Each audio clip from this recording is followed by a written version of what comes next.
बात करने वाले हैं। आपको बता दें काफी महत्वपूर्ण है बिहार की धरती के लिए भी, क्योंकि पहली बार कोई प्रधानमंत्री यहां से रोड शो करता हुआ नजर आ रहा है और प्रधानमंत्री नरेंद्र मोदी इस बात को भी समझते हैं और लोगों की जो जरूरत है उसका भी ध्यान रखते हैं। और साफ तौर पर जो विकास की बयार हमने देखने को मिली, जो तमाम कल्याणकारी योजनाएं जो चलाई जा रही हैं, उससे कितना विकास बिहार का होता हुआ नजर आया है, ये साफ तौर पर तस्वीरें गवाह हैं इस बात की। और आप इन तस्वीरों के जरिए आप देखिए और समझिए कि लोग कैसे सड़कों पर तो हैं ही, साथ ही साथ अपने घरों की छतों पर भी खड़े होकर प्रधानमंत्री नरेंद्र मोदी का जोरदार स्वागत करते हुए नजर आ रहे हैं। साथ ही साथ आपको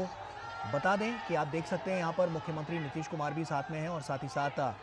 पूर्व केंद्रीय मंत्री और यहाँ से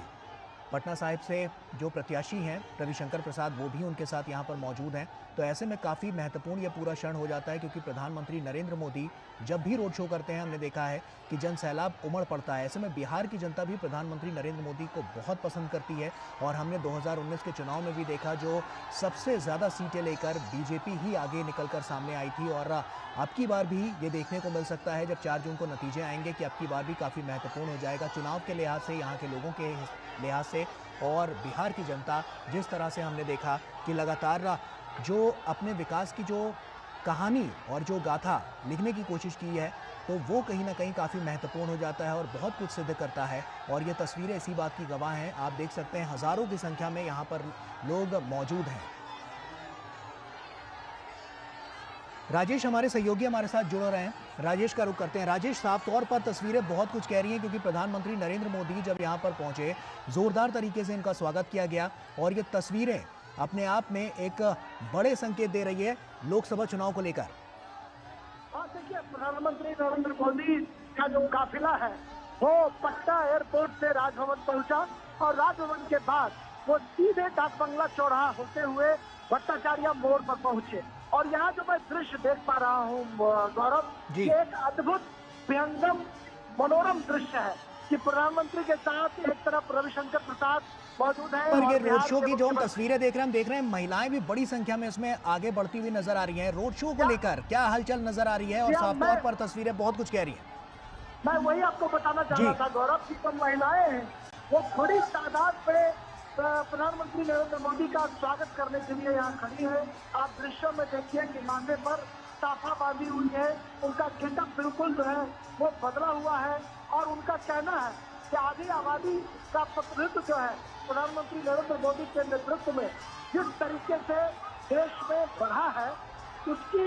कहीं ना कहीं हम उसको थैंक्स करने के लिए, उनका अभिवादन करने के लिए, उसका शुक्रिया अदा करने के लिए ये तमाम महिलाएं पटना की सड़कों पर चल रही हैं प्रधानमंत्री नरेंद्र मोदी के काफिले के आगे। और उसके बाद मीडिया का काफिला है और आप ये देखिए नजारा, पीएम मोदी किस तरीके से सड़क के दोनों किनारे जो लोग खड़े हैं, सड़कों के ऊपर खड़े हैं, फूलों की वर्षा हो रही है और जगह जगह पर कटआउट बनाए गए हैं, जगह जगह पर जो नजारे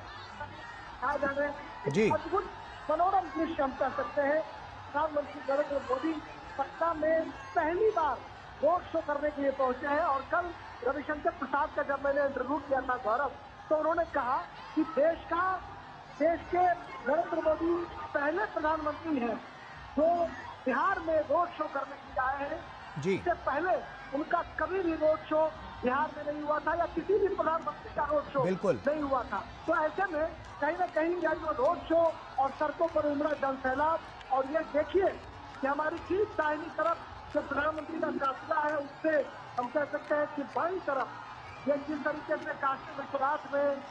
के मंदिर में जब शाम के समय आरती की जाती है, उस आरती की भव्य छटा देखने को मिल रही है। और तमाम जो धार्मिक आस्था में, अनुष्ठान में आस्था रखने वाले लोग हैं, वो काशी विश्वनाथ की तर्ज पर आरती कर रहे हैं। और आरती के दौरान कहीं न कहीं बड़े बड़े दीपों की जो लड़ियां हैं, जो मालाएं हैं, वो साफ तौर पर देखने को मिल रही है। पटना की सड़कों पर प्रधानमंत्री अभिभूत है, उनके साथ बिहार के डिप्टी सीएम और प्रदेश अध्यक्ष सम्राट चौधरी भी दिखाई पड़ रहे हैं और प्रधानमंत्री तमाम लोगों का अभिवादन स्वीकार कर रहे हैं। हाथ जोड़कर जो लोग की तर्ज पर जो लोग दीपों की लड़ियां लेकर आरती कर रहे हैं, का प्रधानमंत्री ने झुककर अभिवादन किया, उनका नमन किया और यह दिखाता है कि किस प्रकार का शालीनता और किस व्यवहारिकता के साथ प्रधानमंत्री पटना की सड़कों पर लोगों का अभिवादन स्वीकार कर रहे हैं, अभिनंदन स्वीकार कर रहे हैं। और यह पहला मौका है जब देश के किसी प्रधानमंत्री ने बिहार में आकर रोड शो किया है। बिल्कुल बिल्कुल राजेश, आप बने रहिए हमारे साथ। वरिष्ठ सहयोगी हमारे विनोद मिश्रा जी भी हमारे साथ जुड़ चुके हैं। विनोद जी, साफ तौर पर हमने देखा कि रोड शो चाहे जहां भी हो देश भर में, जन सैलाब एक उमड़ कर सामने आता है, लोग फूल बरसाते हैं, प्रधानमंत्री का जोरदार तरीके से स्वागत करते हैं। कुछ तस्वीरें जो साफ तौर पर नजर आ रही है, पटना भी यहाँ पर वहाँ के जो लोग हैं वो भी काफी जोर शोर से प्रधानमंत्री का स्वागत करते हुए नजर आ रहे हैं। अद्भुत नजारा और ये अद्भुत जो दृश्य आप देख रहे हैं, जैसे राजेश अभी कह रहे थे कि ये बिहार से एक इतिहास बन रहा है। इतिहास में इसलिए कह रहा हूँ कि जब ये देखिए कि देश के पहला प्रधानमंत्री आज अगर पटना से इस बड़े एक रोड शो के आयोजन में शामिल है, साथ में वहाँ के सीएम नीतीश कुमार है, कैंडिडेट रविशंकर प्रसाद है, बाकी जो बीजेपी के वहाँ लीडर है। लेकिन ये अद्भुत मैं इसलिए कह रहा हूँ कि बिहार का जिस तरह से आप ये देखिए कि पटना और पाटलिपुत्र दो एक कंस्टिट्यूंसी है वहाँ राजधानी के पास में, ये पूरे देश के लिए जो मैसेज उसका तो ये बहुत अलग है, लेकिन बिहार के लिए ये एक बहुत बड़ा मैसेज है। ये संदेश है कि बिहार जो मुख्य धारा पे जो शिकायत रहती है कि बिहार अभी तक पिछड़ा हुआ है, प्रधानमंत्री का यह रोड शो और इसके बाद कल से जो 3 रैलियां प्रधानमंत्री की ताबड़तोड़ रैलियां हैं, तो आप कह सकते हैं कि इस इलेक्शन में ये 4th फेज तक आते आते अब इलेक्शन के मैदान में प्राइम मिनिस्टर मोदी एक नए धार देने जा रहे हैं। और वो नए धार जो है, उस धार को अगर आप ये इस तरह से हम समझे कि आज बंगाल में प्राइम मिनिस्टर मोदी 4 रैलियां करके पटना वो लौटे हैं और इस लौटने के साथ प्रधानमंत्री का यह रोड शो है। हम अंदाजा कर सकते हैं कि 42-45 डिग्री टेम्परेचर में देश का प्रधानमंत्री एक बंगाल के एक सूबे में 4 बड़ी रैलियां करके पटना आता है और इतने बड़े रोड शो के आयोजन में शामिल होता है, तो उसका एनर्जी लेवल क्या है। और जब हम उस एनर्जी के लेवल के साथ में बात करते हैं तो उसमें ये भी देखने की जरूरत होती है कि वो कमिटमेंट लेवल क्या है। और उस कमिटमेंट लेवल की बात जब आप देखते हैं, तब जब इस रोड शो के दोनों बगल खड़े हुए लोगों की उत्सुकता, लोगों की ये भीड़, लोगों की ये ललक, तब हमें पता चलता है कि प्राइम मिनिस्टर का ये कमिटमेंट, प्राइम मिनिस्टर की ये एनर्जी लेवल, ये सारा कुछ सब कुछ इसी लोगों के विश्वास में है, सब कुछ इसी लोगों के भरोसे में है, जो घरों के बालकनी में हो या जहां भी, जो देखिए ये छोटी छोटी सड़कें हैं जहां से ये सड़कों ये काफिला गुजर रहा है प्रधानमंत्री मोदी का, वो सड़कें छोटी है क्योंकि पुराना पटना का वो इलाका है और ठसाठस भरी हुई दोनों सड़कों के बीच से प्रधानमंत्री मोदी का ये काफिला निकल रहा है। तो आप यकीन कीजिए कि जो राजनीतिक दशा दिशा की जो चर्चाएं टीवी पे जो भी होती रही हो, पटना के मन में, बिहार के मन में क्या है, ये रोड शो बता रहा है। और रोड शो में आकुलता लोगों की और जो लोगों की ललक बता रही है कि देश के लिए लोग चुनाव चुनते हैं, राज्य के जो वहाँ की स्थानीय समस्याएं हैं वो किसी भी रूप में, कोई भी जाति कॉम्बिनेशन है वो देश के कॉम्बिनेशन के सामने में पीछे छूट जाता है। और वो जब नरेंद्र मोदी सामने में होता है तो लोगों के सामने में सिर्फ देश होता है। और ये इस भीड़ से, इस लोगों की ललक से, इस रोड शो में बिहार से, पटना से ये साफ मैसेज है। बिल्कुल विनोद जी, 2019 में हमने देखा कि बीजेपी सबसे बड़ी पार्टी बनकर यहाँ पर उभरती हुई नजर आई थी और साफ तौर पर 17 सीटों पर काबिज हुई थी। अब की बार के जो आंकड़े हैं, क्योंकि जेडीयू भी साथ में आ रही है, तो कहीं ना कहीं कह सकते हैं कि अब की बार बड़ी बढ़त की ओर भारतीय जनता पार्टी और एनडीए गठबंधन बढ़ता हुआ दिखेगा। डेफिनेटली, अगर आप ये देखिए कि सबसे पहले जो मैंने बताया कि पटना में आप जो जमीनी सच्चाई है उसको समझना चाहिए। देखिए, प्रधानमंत्री मोदी का अभी तक ये तीसरे फेज के पूरा होने और चौथे फेज के कल इलेक्शन से पहले तक 82 रैलियां प्रधानमंत्री मोदी ने किया है देश के अलग अलग कोने में।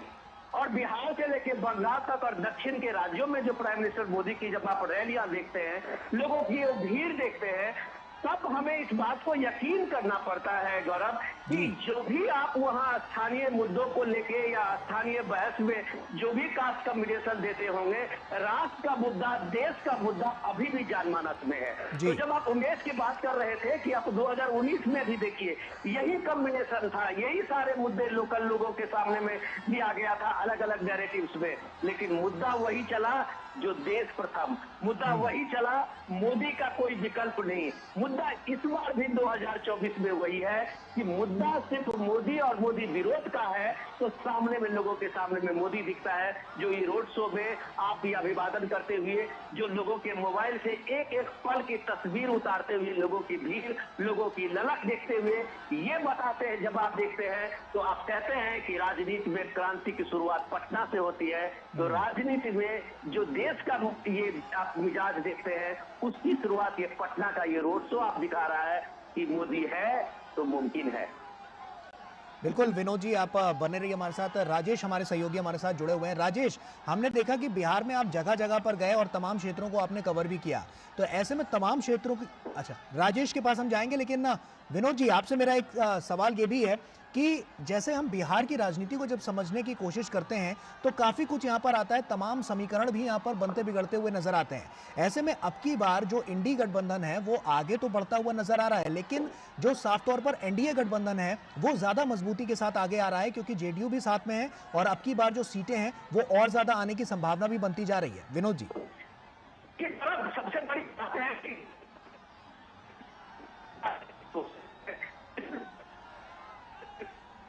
लेकिन जो बीजेपी और खासकर का जो अभियान और खासकर के नरेंद्र मोदी का जो अपना कैंपेनिंग स्टाइल है, वो उन सारे नैरेटिव्स को कैच के एक तरीके से बुलडोज करते हुए दिखते हैं। इसका ये सीधे सीधे मतलब है कि आप कम से कम जो नैरेटिव अभी तक जो भी दिया रहा था, आज प्राइम मिनिस्टर मोदी ने जिस तरह से पश्चिम बंगाल में 5 गारंटी की बात की है, तो आप उस चीज पे गौर कीजिए कि जब प्राइम मिनिस्टर मोदी कहते हैं कि ये मोदी की गारंटी है, ये पूरा इलेक्शन 2024 गारंटी वर्सेस गारंटी हो रही है, और उसमें प्राइम मिनिस्टर मोदी आज पश्चिम बंगाल में 5 गारंटी की बात करते हैं, और वो जब वो बताते हैं कि धार्मिक आधार पे कोई आरक्षण नहीं होगा,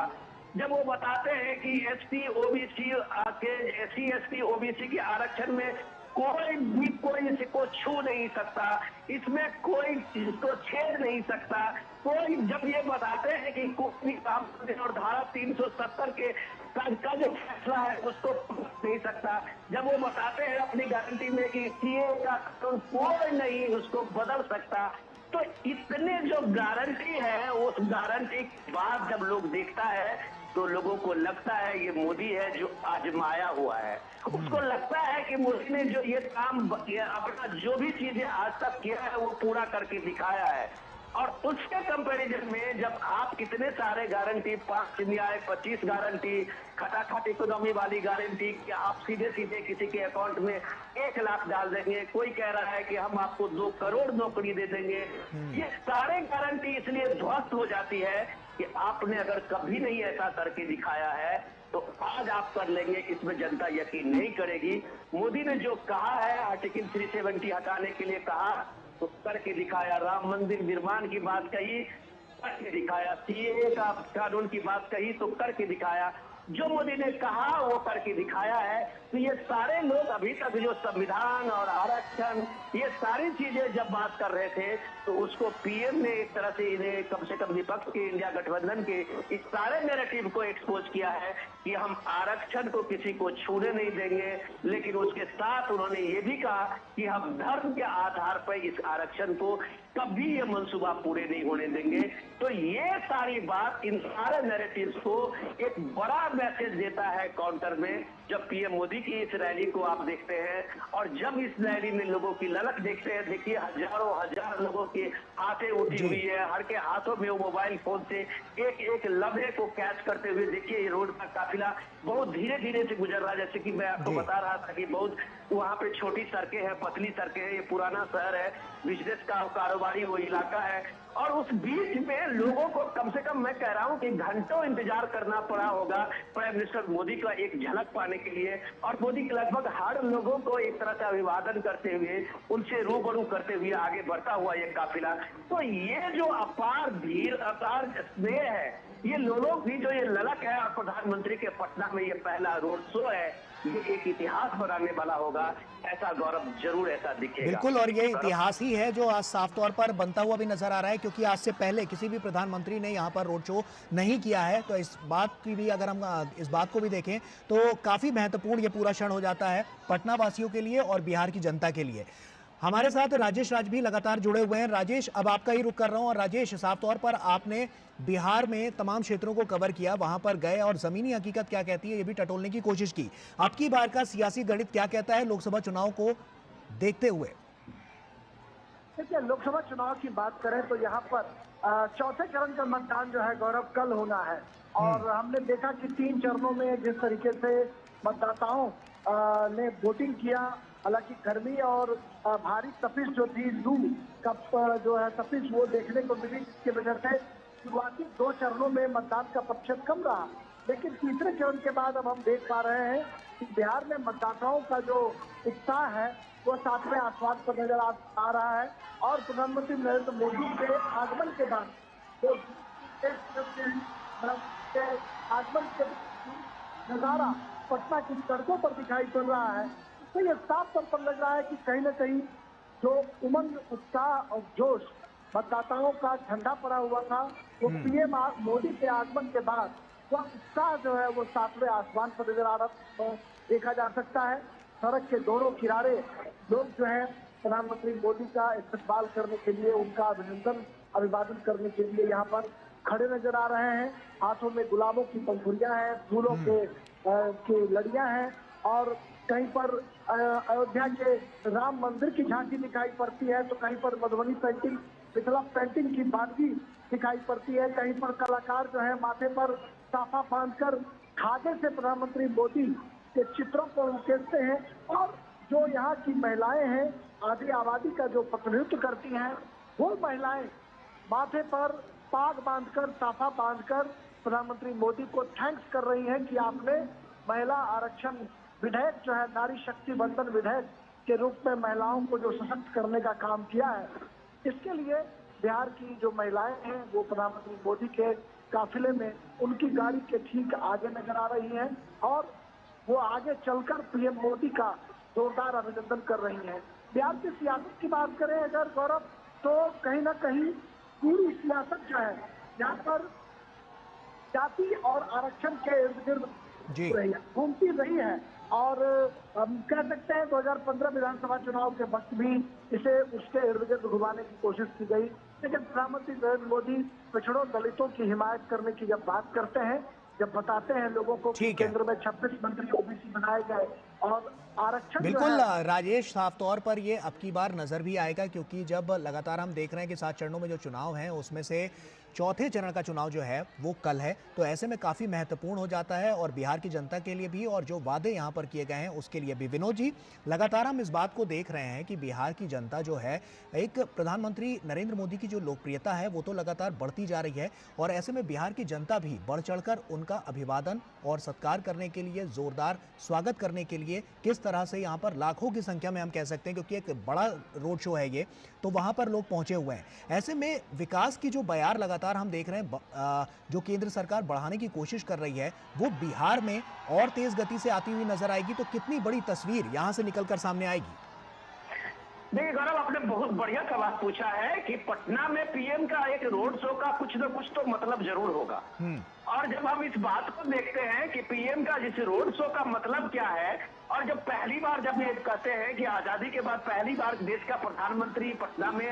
रोड शो कर रहे हैं, तो इसके मतलब को अगर हम समझने की कोशिश करें तो हम ये समझ सकते हैं कि प्रधानमंत्री मोदी का एक तरह से इस रोड शो में इलेक्शन के समय में करने का एक सीधा मैसेज ये भी है कि बिहार के पिछड़ेपन को लेके, बिहार के आर्थिक विकास को लेके, बिहार के इंडस्ट्रियलाइजेशन को लेके, ये सारी जो इतनी शिकायतें रही है, शायद प्रधानमंत्री मोदी आज इस रोड शो के जरिए एक तरह से वो कमिटमेंट देते हुए इसको एक तरह से पूरा करते हुए जा रहे हैं कि हमने अपनी आंखों से पटना के पूरे शहर के पुराने पटना से नए पटना तक के जो 2.5 किलोमीटर का स्ट्रेच है, हमने उसके चीजों को देखा है और पटना बदलेगा, बिहार बदलेगा, और बिहार बदलेगा तो देश में एक नए बदलाव, एक आर्थिक बदलाव का भी एक मैसेज बनेगा, एक समृद्ध भारत की बात भी जब बात बनेगी तो वो सारी चीजों का मैसेज पटना में इन लोगों के सामने में प्रधानमंत्री मोदी का एक तरह से आप समझिए कि इसका संदेश ये भी है। दूसरी बात, जब वो पॉलिटिकल बात आप कह रहे थे कि जिसमें राजनीति की और सियासत की बात अगर रोड शो के जरिए हम देख रहे थे, तो हम बात राजेश की बात को आगे बढ़ाते हैं कि इसमें एक समझने की जरूरत है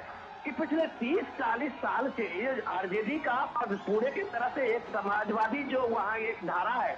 उसका प्रभाव सिर्फ यही रहा है कि एक तबका जो मुस्लिम है उसको एक तरह से एक भ्रम डालना, उसको एक तरह से उत्पीड़न और उस तरह से एक विक्टिम का बना के एक तरह पॉलिटिकल एक गेमिंग हुई है, पोलराइजेशन की बात हुई है। यही पूरा पॉलिटिक्स अभी भी आरजेडी का है कि बीजेपी आ जाएगा, मोदी आ जाएंगे, ये सारी चीजें उनको ये बताया जाता है और यही नैरेटिव जो है ये पूरे देश में एक तरह से एक विक्टिम कार्ड एक तरह दिखाया जाता है और ये दिखाया जाता है कि मुसलमानों के साथ में कुछ भेदभाव हुआ है, मुसलमानों के साथ ये हुआ है। तो आज मैं देख रहा था कि जब पीएम मोदी अभी एक इंटरव्यू में, टेलीविजन के इंटरव्यू में इस चीज बता रहे थे और गौरव हम लोग अपने प्रोग्राम में इसकी चर्चा अभी करते रहे हैं कि उसमें देखिए कि जो रिपोर्ट आई है 167 देशों की एक रिपोर्ट आई है बहुसंख्यक आबादी को लेके और उसमें दिखाया गया है जब भारत का, तो दुनिया के किसी भी देश में ऐसा नहीं हुआ होगा जिसमें बहुसंख्यक आबादी घटी है और अल्पसंख्यक आबादी बढ़ी है और खास करके मुसलमानों का। तो पिछले 50 सालों में अगर लगातार इस स्थिति आप देख रहे हैं कि अल्पसंख्यक की आबादी 43% बढ़ी है, तो कैसे कोई दुनिया इस बात को यकीन कर ले कि जिस आबादी के साथ में कभी उत्पीड़न हुआ हो, जिस आबादी के साथ में दोयम दर्जे की सलूक किया गया हो, जिस आबादी के साथ में किसी तरह के भेदभाव हुए होंगे, वो आबादी कैसे इतना 43% का ग्रोथ रजिस्टर्ड किया है और कैसे एक बहुसंख्यक आबादी जो है वो 8% का डिक्रीज किया है। तो यही बात पीएम मोदी कह रहे थे कि ये जो भ्रम राजनीति में डाला गया है, ये जब भ्रम आप राजनीति में एक तरह से प्ले करते हैं और एक तरह से विक्टिम कार्ड खेलते हैं, तब जाके इस राजनीति में एक बेईमानी साबित होती है कि जब प्रधानमंत्री मोदी का सबका साथ, सबका विकास, सबका विश्वास था, तो इस पटना में और पटना के शहर हो या गांव और देहात हो, अगर वहाँ शौचालय भी है 12 करोड़ शौचालय में,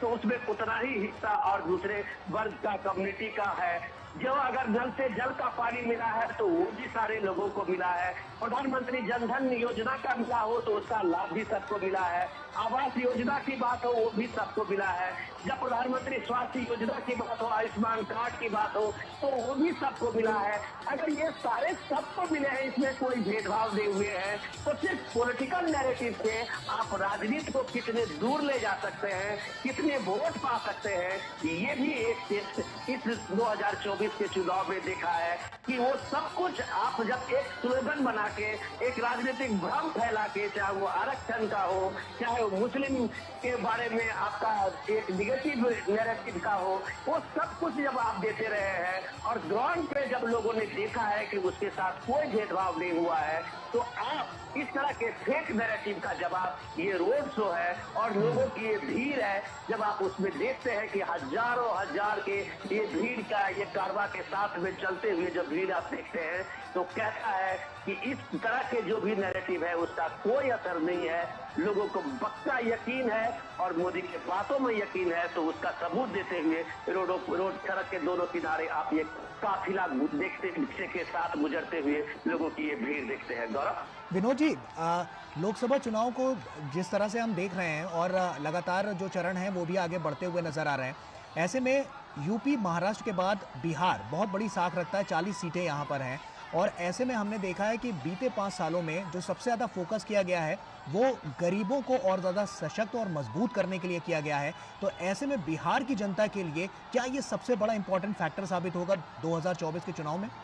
गौरव, आपने मुझे बहुत शानदार सवाल दिया है जिसकी चर्चा हम लोग शायद अभी तक नहीं कर पा रहे थे जी। कि आप ये देखिए कि प्रधानमंत्री मोदी ने 2014 से इसकी अभियान शुरू की थी नीति आयोग का जी। और नीति आयोग के साथ मिलके वहाँ एक एस्पिरेशनल डिस्ट्रिक्ट का एक अभियान शुरू किया गया था। वो इम्पोर्टेंट ये है कि देश के 120 ऐसे डिस्ट्रिक्ट हैं जो अति पिछड़े रूप में ये जाने गए, जिसमें बिहार के कई ऐसे डिस्ट्रिक्ट है, मैं कह रहा हूँ कि बिहार के मैक्सिमम ऐसे डिस्ट्रिक्ट थे जो एस्पिरेशनल डिस्ट्रिक्ट के रूप में चिन्हित हुए थे। और उस एस्पिरेशनल डिस्ट्रिक्ट के रूप में आप देखें कि वहाँ जो मिनिमम आय का जो है वो भी सबसे लोएस्ट, वहाँ जो लोगों की लिविंग स्टैंडर्ड था, वहाँ जो इंफ्रास्ट्रक्चर की बात थी वो सबसे लोएस्ट था। और गौरव, आपको जान के खुशी होगी कि वो जो एस्पिरेशनल डिस्ट्रिक्ट का कैंपेन नीति आयोग की तरफ से शुरू हुआ था, उसमें स्टेट कोई भी हो, वहाँ पे सरकारें कोई भी हो, लेकिन वो सीधा केंद्र की तरफ से वो सारे जो एस्पिरेशनल डिस्ट्रिक्ट के थे उसको एक तरह से अडॉप्ट किया गया था। और सरकार की, प्राइम मिनिस्टर मोदी के जितने फ्लैगशिप स्कीम थे उस सारे स्कीम को ले जाके वहाँ वो इंश्योर किया गया था कि 100 के 100% वहाँ इंश्योर होगी। तो आप पटना के आसपास के जितने गांव देख रहे हैं वो जितने गांव बहुत पिछड़े गांव थे और ये एस्पिरेशनल डिस्ट्रिक्ट में थे। पटना के बिहार के साथ में आप मधुबनी को देख लीजिए, दरभंगा को देख लीजिए, सीमांचल के डिस्ट्रिक्ट को देख लीजिए, ये सारे एस्पिरेशनल डिस्ट्रिक्ट में थे। और वहाँ उस एस्पिरेशनल डिस्ट्रिक्ट में 24 घंटे बिजली इंश्योर हुई कि वहाँ घर घर बिजली जो है वो मुफ्त बिजली पहुंचाई गई, लाइन उसका कनेक्शन दिया गया, वहाँ सबसे ज्यादा गैस कनेक्शन दिया गया, वहाँ सबसे ज्यादा प्रधानमंत्री आवास योजना का उसमें स्वीकृति मिली, वहाँ सबसे ज्यादा आयुष्मान कार्ड बटे। तो ये एस्पिरेशनल डिस्ट्रिक्ट में जो प्रधानमंत्री मोदी का उसने 2019 में लोगों के सामने में पहुंचा, तो बीजेपी एनडीए को 39 सीटें मिली थी, ये याद रखने की जरूरत है जी। ये कोई पॉलिटिकल स्लोगन से नहीं मिला था, वो एस्पिरेशनल डिस्ट्रिक्ट में का वो अभियान से पीएम मोदी ने करके दिखाया था, जो बिहार में सबसे ज्यादा लोगों को बेनिफिट मिला था और बेनिफिशियरी हुए थे। और उसका नतीजा आपने 2019 में देखा था कि 39 सीटें मिली थी। वो सिलसिला जो है एस्पिरेशनल डिस्ट्रिक्ट का वो आज भी जारी है। और अगर उस डिस्ट्रिक्ट में जो एक विकास के रूप में वो आगे बढ़े हैं तो पीएम मोदी कहते हैं कि ये एस्पिरेशनल इंडिया है, आकांक्षी भारत जब आप कहते हैं तो लोगों को ये उम्मीद लगती है कि ये जितना विकास के बाद जब पीएम मोदी कहते हैं कि 25 करोड़ आबादी को गरीबी रेखा से बाहर निकाल आया है, तो वो क्रेडिट एस्पिरेशनल डिस्ट्रिक्ट को जाता है। और जब वो एस्पिरेशनल डिस्ट्रिक्ट के प्रभाव से आज लोग एक तरह से मुख्यधारा में लौटे हैं, तो ये आप ये देखिए कि रोड शो का नजारा देखिए, वो सारे एस्पिरेशनल डिस्ट्रिक्ट के और वो महत्वाकांक्षी भारत के वो लोग हैं जिनको ये लगता है, यकीन लगता है कि जो विकसित भारत के संकल्प मोदी कहते हैं वो कागजी नहीं है, वो जमीन पे उतरा है। और सब लोगों का ये भरोसा जगता है। गौरव, बिल्कुल। और विनोद जी इस पर भी नजर डालें तो अब हम थोड़ा सा विपक्ष की भी बात कर लेते हैं, क्योंकि साफ तौर पर हमने देखा कि इंडी गठबंधन यहाँ पर बहुत कुछ खेल करने की कोशिश कर रहा है, लेकिन अब की बार क्या वो इसमें कामयाब हो पाएगा? तमाम उनके पास कोई ऐसे मुद्दे नहीं है जिसके लिए वो जनता के बीच जा पाए, क्योंकि 2019 में हमने देखा सिर्फ कांग्रेस एक सीट लेकर आई थी, बाकी आरजेडी वगैरह कहीं नजर नहीं आई। तो अब की बार क्या लगता है, क्या इंडी गठबंधन जो कि साथ मिलकर आगे आ रहा है, तो अब की बार क्या उनके लिए कोई यहाँ पर फैक्टर साबित हो सकता है, या अब की बार जो साफ तौर पर जनता जो विकास की बयार देख रही है उसी आधार पर वोट करेगी? बहुत बढ़िया गौरव, आपने जो सवाल किया है उसका जीता जागता उदाहरण आपके सामने में है जी, कि यही बिहार है जो सबसे पहले इंडिया गठबंधन की सबसे पहला नींव इसी बिहार से पाटलिपुत्र से हुआ था। बिल्कुल। और यही नीतीश कुमार है जो इसके पूरे तरह से एक तरह से संयोजक उसके थे। और नीतीश कुमार के खेत का वो क्रेडिट गया था कि वो एक तरह से 27-28 दलों को बिहार में और पटना में बुला के विपक्ष की एक नई धुरी बनाने की कोशिश की थी। लेकिन उस राजनीति का क्या हुआ ये आप देख लीजिए कि 1.5 साल होते होते नीतीश कुमार जैसे प्रधानमंत्री मोदी के साथ में उसी रोड शो में उसी भव्य का के रथ में सवार होकर नीतीश कुमार जा रहे हैं। ये नीतीश कुमार को एहसास था कि विकास की धारा के साथ में अगर जाना है तो मोदी के साथ ही आप जा पाएंगे। आज अगर आप नीतीश कुमार को देखिए कि तमाम रैलियों में वो पूछ रहे हैं कि उनको तेजस्वी के साथ में जाने से क्यों दिक्कत होने लगी थी साथ में चलने का, तो उन्होंने साफ साफ कहा कि जब हमने कहा कि मुझे हिसाब चाहिए तुम्हारे सारे मिनिस्ट्री का, तुम्हारे डिपार्टमेंट का, मुझे हर काम का हिसाब चाहिए, तो इन्हें दिक्कत होने लगी थी। ये नीतीश कुमार का आज का बयान है। तो ये डेफिनेटली बात है कि नीतीश कुमार जब वो खुद इंडिया गठबंधन के आप समझिए कि सबसे बड़े कर्तव्यधारता थे, सूत्रधार नीतीश कुमार थे। अगर पूरे मोदी के साथ इस रोड शो में आपको साफ साफ नजर आ रहे हैं तो आप इंडिया गठबंधन का भविष्य देख लीजिए कि पूरे देश में इसका इम्पैक्ट क्या रहा होगा। रही बात दूसरी की अपोजिशन का, आप अगर जमीन पे जिस तरह से आप कैंपेन करते हैं, वो कैंपेन अगर आप सोशल मीडिया को के मद्देनजर कर रहे हैं, आप टेलीविजन के हेडलाइन के लिए कर रहे हैं, जो अभी आप अरविंद केजरीवाल को आप देख रहे जी, हो, जी, दिल्ली जी। में भी उनका कैंपेन चल रहा है। और जब वाकई में एक कैंपेन आप जमीन पे देख रहे हैं, उसमें बहुत फर्क होता है। जी। प्रधानमंत्री मोदी का जो कैंपेन है वो जमीन से जुड़ा हुआ कैंपेन है, जो लोगों के दिलों में उतरता है। आपने आज पश्चिम बंगाल के उस भावुक लम्हों को देखा था कि बीजेपी कार्यकर्ता कैसे क्राइम कर रहे थे, कैसे वो रो रहे थे प्रधानमंत्री मोदी को अपने सामने में पाकर। ये लगाव होता है एक नेता का और एक नेतृत्व का, ये विश्वास होता है एक नेतृत्व का अपने छोटे जी। से छोटे कार्यकर्ताओं के बीच के एक संवाद का। तो जब प्रधानमंत्री मोदी जब इतने लाखों लोगों जो आज पटना के सड़क पे खड़े हैं, उनके साथ एक संवाद बनाते हैं, उनके साथ एक आंख मिलाते हुए, उनसे नजर मिलाते हुए, अपनी उस भावना को के सामने में रखते हुए और लोगों की उस भावना को स्वीकार करते हुए जब आगे बढ़ते हैं, तो ये नैरेटिव काम करता है। आप अगर हेडलाइन के लिए जो नैरेटिव दिल्ली में लिया जा रहा है, जो नैरेटिव पे आप ये देख रहे हैं अलग अलग यूपी के और बिहार के मंचों पे आप देख रहे हैं, वो नैरेटिव आपको हेडलाइन दे सकता है, वो अखबारों में थोड़ी सी जगह दे सकता है। विनोद जी, वही तो लेकिन तस्वीरों में भी नजर आ रहा है, जैसा कि हम देख पा रहे हैं लगातार जो कारवां है वो तो आगे बढ़ ही रहा है, लेकिन साफ तौर पर महिलाओं की भागीदारी और युवाओं की भागीदारी भी बहुत ज़्यादा सुनिश्चित इसमें नजर आ रही है। महिलाएं जिस तरह से नाचती गाती नजर आ रही है, हमने देखा कि अगर हम बीते 5 सालों की और बीते 10 सालों की बात कर लें तो महिला सशक्तिकरण को लेकर, महिलाओं को सशक्त करने को लेकर लगातार सरकार की कवायद हमेशा कारगर साबित हुई है, क्योंकि इससे पहले की सरकारों में हमने ये चीज़ नहीं देखी थी। अब की बार युवा, गरीब, महिलाएं, इनको सबसे ज़्यादा फोकस में रखा गया है। गौरव, अगर इस बात को देखें तो बिहार इसका ये पहला उदाहरण है। बिहार में एनडीए की सरकार जब बनी थी तो सबसे पहला एक बिहार में ये एक्सपेरिमेंट हुआ था और नीतीश कुमार ने वहाँ 50% जो है रिजर्वेशन पंचायत में लोकल बॉडी इलेक्शन में किया था। और ये आधी आबादी का जो सबसे इम्पावरमेंट मिला है वो बिहार से मिला है। जब प्रधानमंत्री मोदी जो लखपति दीदी का एक वहाँ पे एक शुरू किए थे उस योजना को, तो आप ये देखिए कि बिहार में जो है वो ये लखपति दीदी में आज बिहार सबसे आगे है। और बिहार की जब आप बात करें तो उद्यमी महिला को रूप में आप देखें तो इस छोटे स्वयं सहायता समूह का अब वो जो आधी आबादी को उस एक मुख्य धारा में आने का मौका मिला है। हम जैसा कि पोस्टर में भी देख पा रहे हैं कि गरीब, पिछड़ों, दलितों को अपना हक दिलाने के लिए मोदी जी का शुक्रिया, इस तरह के बैनर पोस्टर भी यहाँ पर लगे हुए हैं।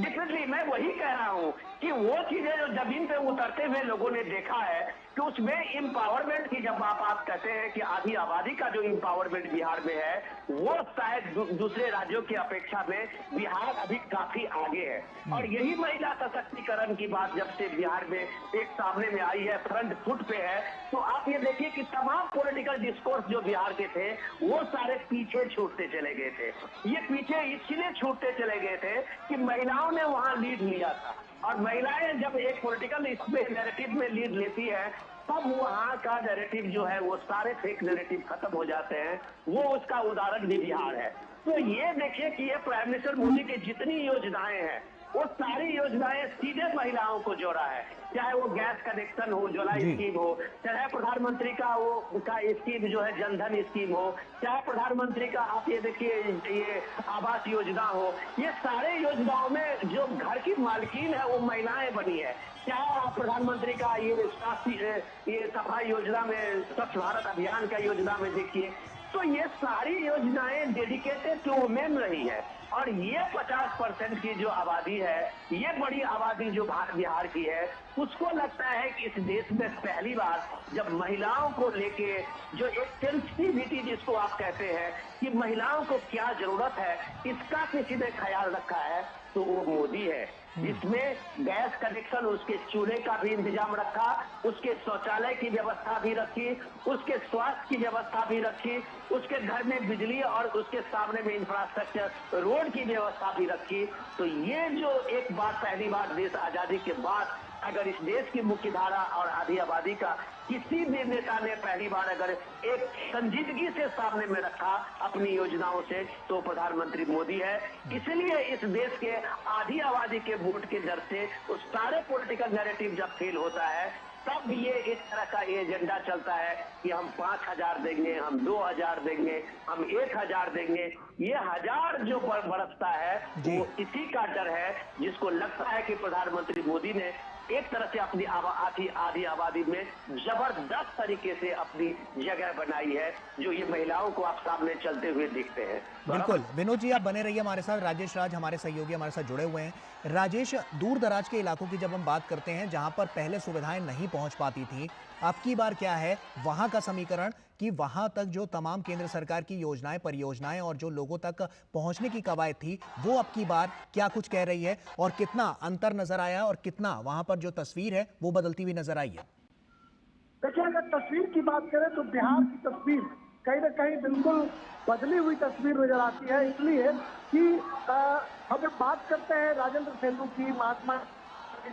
या फिर वैसे ब्रिज जो बरसों से जर्जर पड़े हुए थे, जो पटना को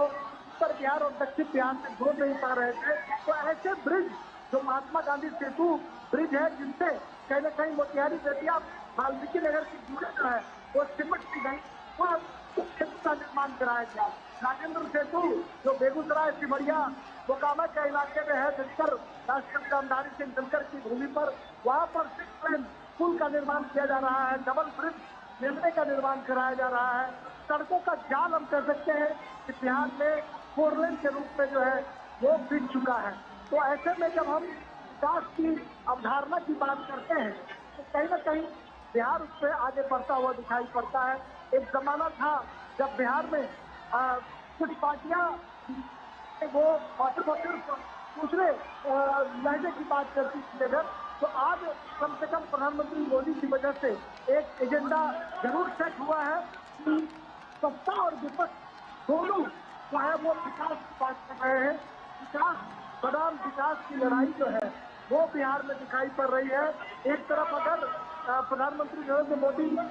या फिर भारतीय जनता पार्टी, एनडीए के लोग अगर अपने विकास कार्यों को गिनाकर वोट मांगने का काम कर रहे हैं, तो महागठबंधन और इंडी गठबंधन के जो नेतागण हैं, जो स्टार प्रचारक हैं, वो भी अपने डेवलपमेंट की बात कर रहे हैं। वो भी कह रहे हैं कि हमने अमुक विकास का कार्य किया है, इसके आधार पर जनादेश किया जाना चाहिए। अगर हम रोड शो की बात करें गौरव, रोड शो आहिस्ता आहिस्ता अब आगे बढ़ता हुआ दिखाई पड़ रहा है। पहले यह 1.5 से 2 किलोमीटर तक निर्धारित था, लेकिन जो खबर मिल रही है उसमें यह जो रैली है, जो रोड शो है, ये आगे बढ़ता हुआ दिखाई पड़ रहा है। ये उम्मीद की जा रही है कि ये फासला जो है गांधी मैदान तक यह चलेगा और सड़कों के दोनों किनारे अब हम जो है धीरे धीरे दमदमी से हम आगे की तरफ बढ़ रहे हैं और आगे की तरफ हमारा जो प्रधानमंत्री नरेंद्र मोदी का जो कारवा है वो आगे बढ़ता हुआ दिखा रहा है। आगे में महिलाएं जो है वो चल रही हैं, महिलाओं का हुजूम भारी सड़कों पर दिखाई पड़ रहा है और दोनों तरफ हम देख पा रहे हैं कि दरभंगा में एयरपोर्ट और कोसी रेल ब्रिज से मिथिला क्षेत्र का कनेक्शन किए जाने को लेकर एक पंडाल बनाया गया है, जिस पर प्रधानमंत्री नरेंद्र मोदी की तस्वीर उकेरी गई है और प्रधानमंत्री नरेंद्र मोदी को हेल्प किया जा रहा है। वैसे ही एक तस्वीर हम सड़कों पर देख पा रहे थे, जो धागे से, जो सुई धागे से प्रधानमंत्री नरेंद्र मोदी की एक तस्वीर तैयार की गई है, जो बहुत ही अनोखी तस्वीर। तो कहीं मिथिला पेंटिंग की बाहर है, कहीं पर मधुबनी पेंटिंग से इसका इस्तेमाल किया जा रहा है। तो बड़ा किचन का जो पान मछली और मकान है, अच्छा बखूबी की जा रही है। प्रधानमंत्री नरेंद्र मोदी स्वागत अभिनंदन में सड़कों पर हुजूम उमड़ा पड़ा है। और बिहार की सियासत की अगर हम बात करें तो बिहार की सियासत में यह जो रोड शो है, तो अभी तक जो बिहार की सियासत ठंडी पड़ी हुई थी, उसमें इस रोड शो ने जान फूकने का काम किया है और ये उम्मीद की जा सकती है। राजेश, जैसा कि हम देख पा रहे हैं महिलाएं यहाँ नाचती हुई नजर आ रही हैं और साफ तौर पर हम देख सकते हैं कि युवाओं में बड़ा जोश नजर आ रहा है। कितना जोश और हर्षोल्लास के साथ प्रधानमंत्री नरेंद्र मोदी का यहाँ पर स्वागत किया जा रहा है। ऐसा लग रहा है कि पहली बार तो पटना में बिहार की धरती पर प्रधानमंत्री नरेंद्र मोदी यहाँ पर रोड शो करते हुए नजर आ रहे हैं, लेकिन लोगों को ऐसा देखकर लगता है कि लोग इनका बेसब्री से इंतजार कर रहे थे, जिसकी झलक ये तस्वीरें साफ तौर पर बयां कर रही हैं। निश्चित तौर पर मकान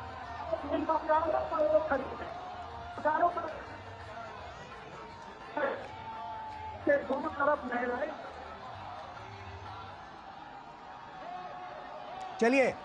राजेश, आप बने रहिए हमारे साथ। तो विनोद जी का रुख करते हैं। विनोद जी, हम साफ तौर पर देख रहे हैं कि जिस तरह से जो युवा हैं और जो तमाम यहाँ जनसैलाब नजर आ रहा है, आज का दृश्य तो बिल्कुल अद्भुत नजर आता है। क्योंकि चाहे घरों की छतों पर आप देख लें, खिड़कियों पर देख लें, दरवाजों पर देख लें, उसके बाद जो रोड है, सड़क है, वहां पर देख लें, लगातार हम देख रहे हैं कि जनसैलाब नजर आ रहा है और लोग नाचते गाते हुए नजर आ रहे हैं प्रधानमंत्री के इस स्वागत के लिए। ऐसे में प्रधानमंत्री को अपने बीच पाकर कहीं ना कहीं एक उम्मीद की जो किरण है वो एक बार फिर से उजागर होती हुई नजर आ रही है कि जो भरोसा था वो सही था और आने वाले समय पर और ज्यादा भरोसा करेंगे। आम चुनाव के बाद तो और ज्यादा यहाँ पर जो विकास की बयार है वो बहती हुई नजर आएगी।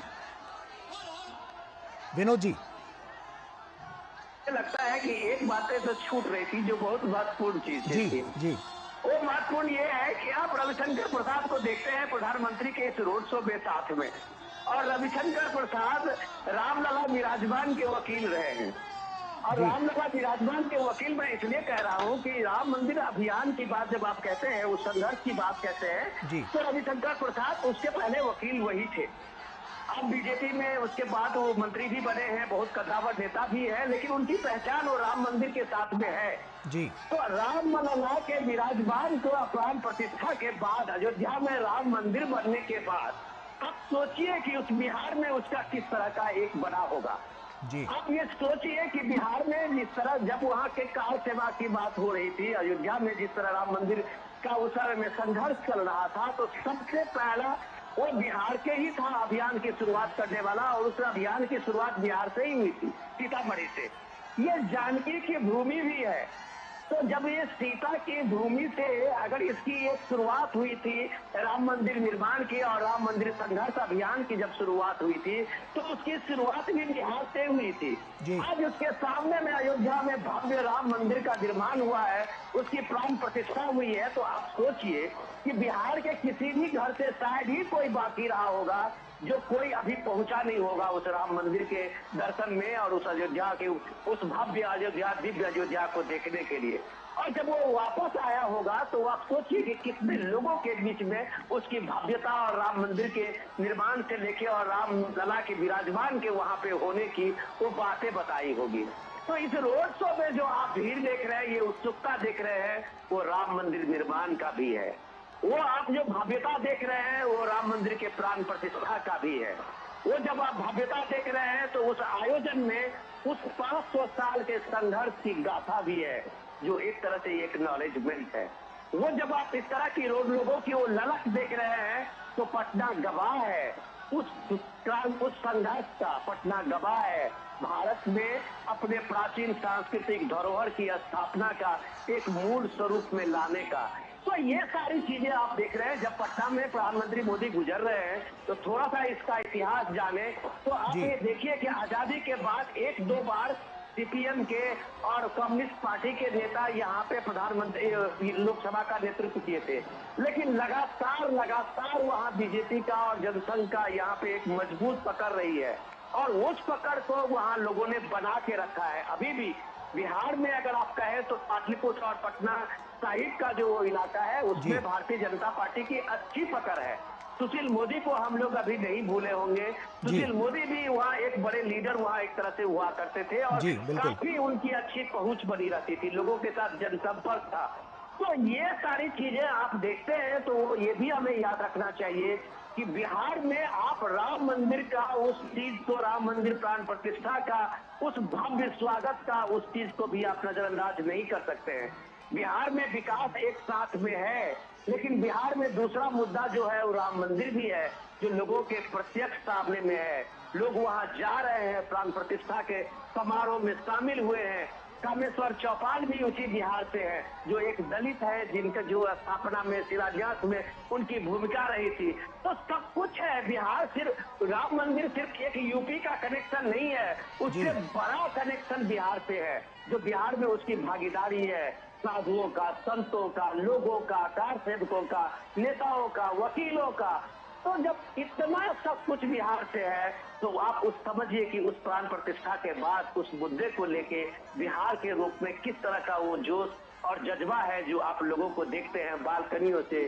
खिड़कियों से लोगों को झांकते हुए। तो प्रधानमंत्री की विकास की यात्रा में अगर वो सब कुछ साथ में जोड़े तो राम मंदिर प्राण प्रतिष्ठा भी एक बड़ी बात है। आर्टिकल 370 की बात आप कहें तो बिहार एक ऐसा एक स्टेट है जहां राष्ट्रीय मुद्दा सबसे ज्यादा प्रखर होती है। बिहार बहुत ही राष्ट्रवादी है, चाहे वो बिहार पे कितना भी आप जातिवादी का आरोप लगाएं, लेकिन जब देश का मुद्दा होता है, राष्ट्र का मुद्दा होता है, तो बिहार सबसे आगे होता है। वो फ्रंट पे खेलने वाला बिहार है। और जब अभी आर्टिकल 370 हटने की बात आई तो आप बिहार का देखिए कि सबसे ज्यादा वहां उसका आपको रिस्पांस मिला होगा। और लोगों ने वहां बिहार के चाहे असेंबली इलेक्शन हो, आप उसके बाद जितने चुनाव हो, उसमें सबने बिहार में रिटर्न गिफ्ट बीजेपी को दिया था। तो ये ऐसा नहीं है कि बिहार को जिस तरह से बदनाम किया जाता है जाति के नाम पे, बिहार को जिस तरह से बदनाम किया जाता है अन्य और चीजों के नाम पे,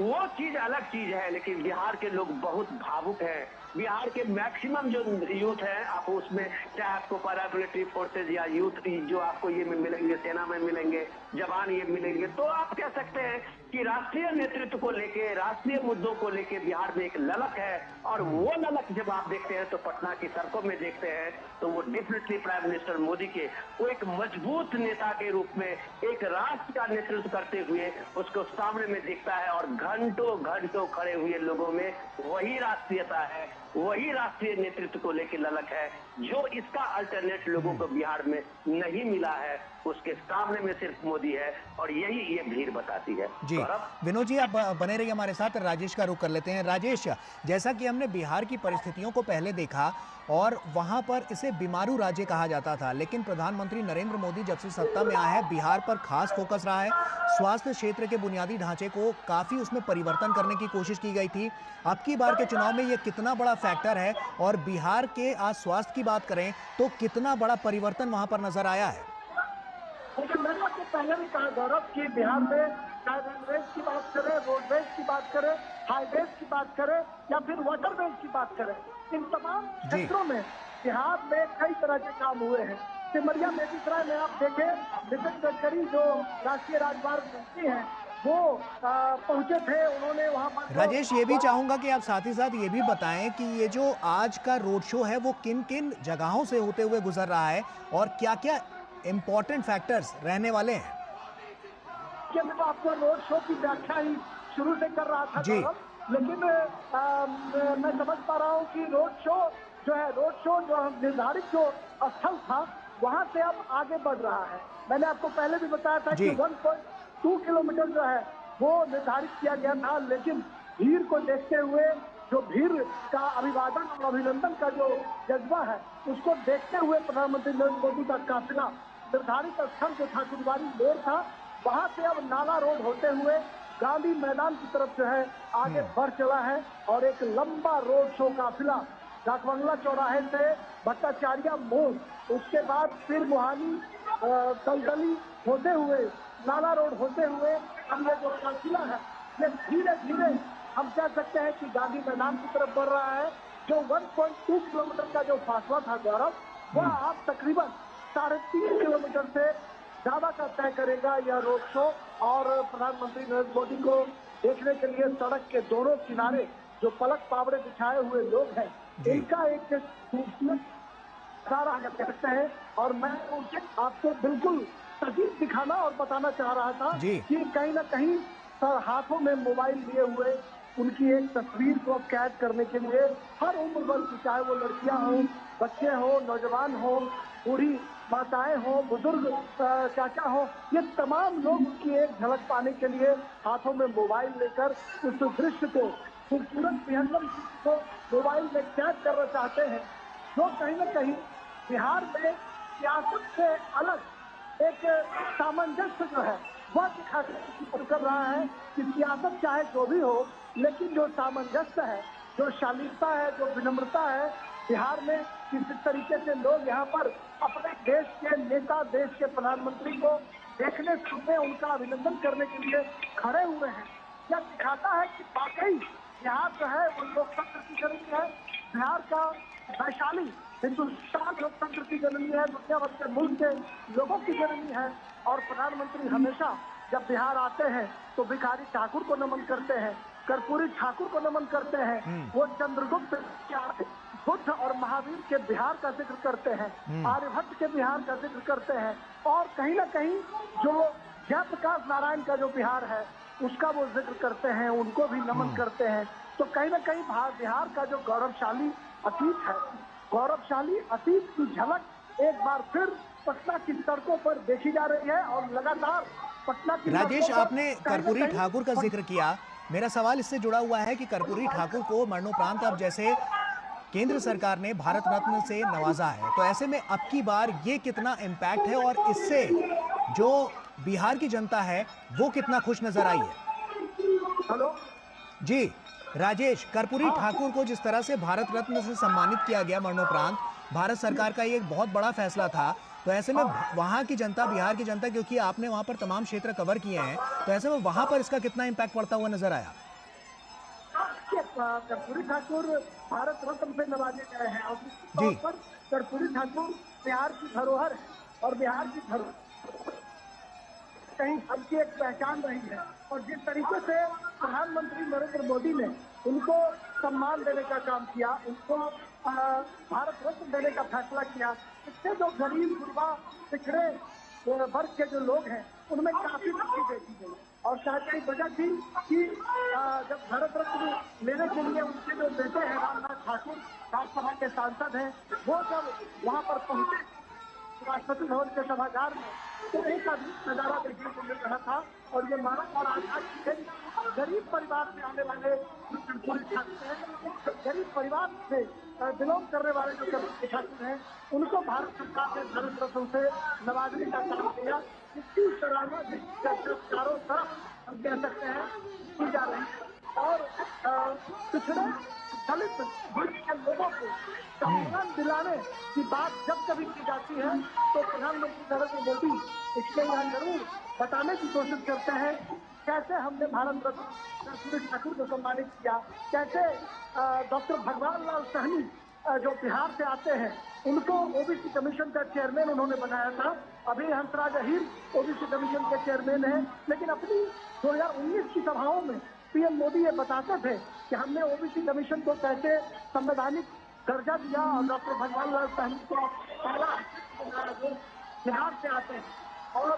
कहीं न कहीं ओबीसी और पिछड़े वर्ग के जो लोग हैं, जो हाशिए पर पड़े हुए लोग हैं, उनको सम्मान दिलाने के लिए जो भारत सरकार का प्रयास है, उस प्रयास का जिक्र प्रधानमंत्री मोदी जरूर करते हैं। और मैंने आपको पहले ही कहा, बिहार जो है संगीत का चाणक्य की भूमि है, महावीर और बुद्ध की भूमि है, आर्यभट्ट की भूमि है, जयप्रकाश नारायण की भूमि है। जिस जयप्रकाश नारायण के आंदोलन में देश की राजनीतिक दशा और दिशा को बदलने का काम किया, पूरी परिस्थितियों को बदलने का काम किया, उसी क्षेत्र की भूमि पर आज प्रधानमंत्री मोदी का बिल्कुल। और जैसे जैसे हम देख पा रहे हैं तस्वीरों के जरिए राजेश की, जैसे जैसे काफिला और आगे बढ़ता नजर आ रहा है,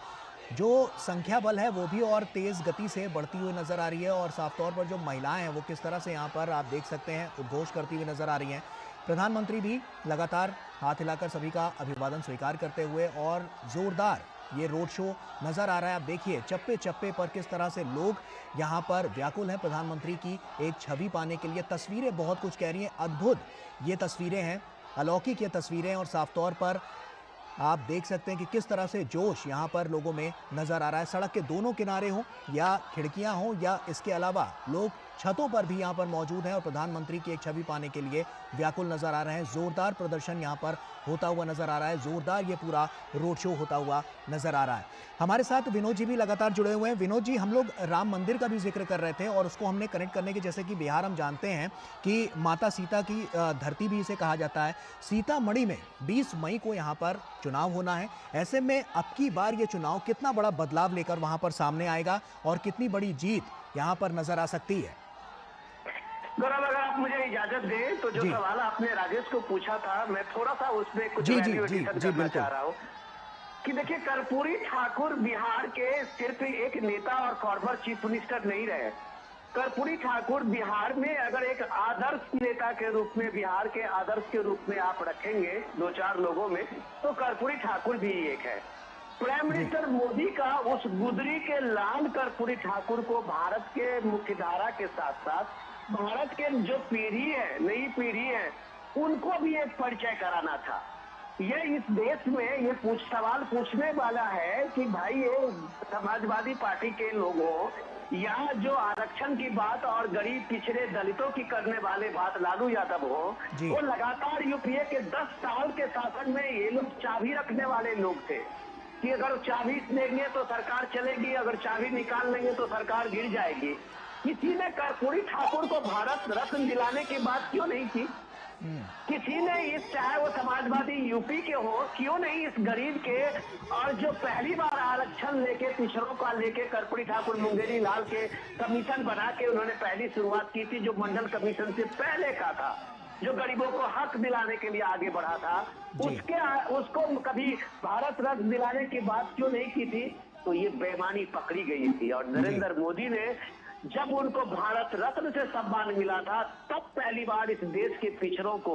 उस दलितों का एक स्वाभिमान का एक जवाब उसको ये मिला था कि उसके कर्पूरी ठाकुर उस गुदरी के लाल को भी देश ने सम्मानित किया है, देश ने उसको रिकॉग्नाइज किया है उनके मरने के बाद भी। तो ये बड़ी बात थी। वो कर्पूरी ठाकुर की बिहार में शख्सियत थी कि आज अगर लालू यादव जो अपना एक परिवार चला रहे हैं, वो कर्पूरी ठाकुर उनसे पहले 2 बार चीफ मिनिस्टर हुए थे और अपने परिवार के किसी व्यक्ति को राजनीति में आने नहीं दिया था। वो कर्पूरी ठाकुर थे जो उसी समस्तीपुर से आते हैं, जो कर्पूरी ठाकुर थे जो अपने लिए एक घर नहीं बना पाए। वो अपने मरने के बाद भी उनका झोपड़ी का एक घर रहा। और आज आलीशान बंगले लगभग हर मेट्रो में लोगों के पाए जाते हैं, नेताओं के पाए जाते हैं, समाजवादियों के पाए जाते हैं। तो उन सारे समाजवादियों के लिए कर्पूरी ठाकुर वो आदर्श है, वो मॉडल है। तो उस मॉडल को नरेंद्र मोदी ने भारत रत्न दिया था, जो देश को एक गौरव करने की बात थी कि हमारे देश में ऐसे गुदरी के लाल भी हुए हैं,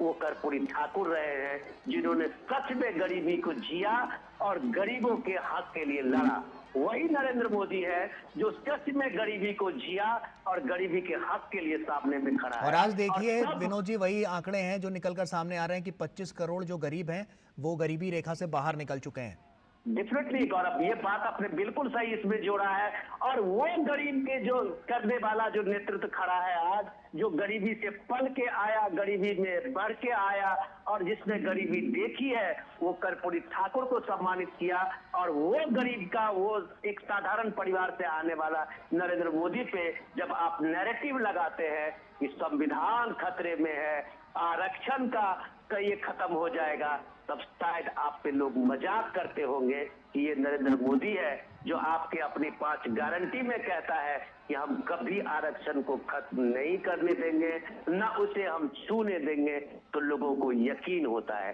ये बात मैं इसलिए जोड़ता हूँ। दूसरा सवाल पे आपका सीतामढ़ी पे आता हूँ कि देखिए ये मिथिला का भी, ये पूरा सीतामढ़ी से लेकर नेपाल का वो तराई क्षेत्र रहा है, जहाँ जानकी का नाम से ही लोग अपने को एक पहचान जोड़ते हैं। हम जब कहते हैं कि हम राजा जनक के उस भूमि से आते हैं, तो हमारी एक पहचान मिथिला और जानकी से होती है। और जब उस पहचान से होती है और जब प्रभु राम की अयोध्या में आज विराजमान होती है, भारत का वो तत्व जगह है, भारत का जब वो पुरुषत्व जगह है, तो मिथिला और वो सीतामढ़ी किस तरह से पीछे रह जाएगी। तो ये सोचने की बात है कि राम मंदिर के वहां प्राण प्रतिष्ठा रामलला के आने के बाद इन सारे इलाकों में एक जो चेतना जगी है। अब आप देखिए कि सीतामढ़ी में जानकी का भी मंदिर की शुरुआत होने लगी है और वो लगभग पंडोरा धाम, ऐसा कहा जाता है कि वहाँ शुरुआत लगभग हो चुकी है। तो भारत ने अपने सनातन ने अपने पुराने उस स्वरूप को अब पाने लगा है। लोगों में एक